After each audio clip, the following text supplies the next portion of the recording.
ısınmada odunun kullanılmasından dolayı bölgenin ciddi bir ormansızlaşma süreciyle karşı karşıya olduğunu özellikle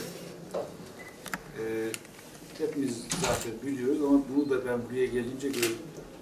Dolayısıyla bu bölgede dağıtılan kömür miktarını Sayın Bakanım mevcudun belki en az 3 özellikle orman köyleri için 4 misli arttırmaya ihtiyacımız var. Özlem'de kurumlarımızı ziyaret ediyoruz.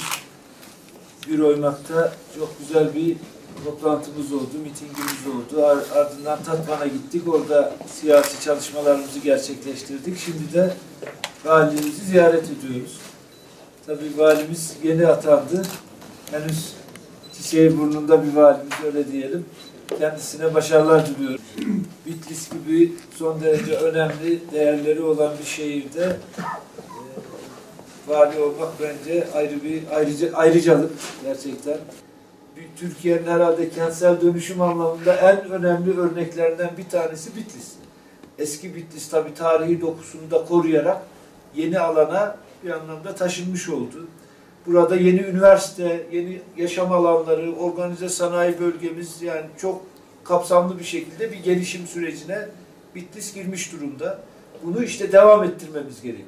İşte önümüzdeki süreçte inşallah Bitlis bu huzur güven ortamında, özellikle de çözüm süreciyle birlikte başlayan bu dönemde 6. bölge teşviklerinden faydalanıyor bir taraftan da. Buraya yatırım yapan özel sektöre de ciddi avantajlar, destekler sağlıyoruz. İnşallah bu huzur ortamında kafalardaki soru işaretleri de tam olarak ortadan kalktıkça buralara daha fazla özel sektör yatırımı da göreceğiz. Yani ağırlığıyla her zaman haklıdan yana olmuş, her zaman Türkiye'nin daha iyi bir geleceğe yürümesinden yana olmuş bir ilimiz. Aynı sonucu inşallah 30 Mart'ta da bekliyoruz. Ile ilgili biliyorsunuz çalışmalarımız devam ediyor, kararlılığımız devam ediyor. En son bir demokratikleşme paketi daha meclisimizden geçti. Biliyorsunuz ana dilde daha önce bir takım adımlar atılmıştı. Üniversitelere enstitüler kuruldu. Seçmeli ders geldi. İşte bir takım engeller ortadan kaldırıldı. Yasaklar kaldırıldı. En son yaptığımız demokratikleşme paketiyle de özel okullarda eğitim imkanı da sağlanmış oldu. Bir taraftan da siyasi propaganda anlamında yine isteyenin istediği dili kullanması yönünde adımlar atılmış oldu. Tabii diğer adımlar var bunun yanı sıra. İşte ayrımcılıkla mücadele anlamında çok önemli kanuni düzenlemeler var. Bir taraftan işte siyasi partilerle ilgili, hazine yardımları ile ilgili önemli düzenlemeler var.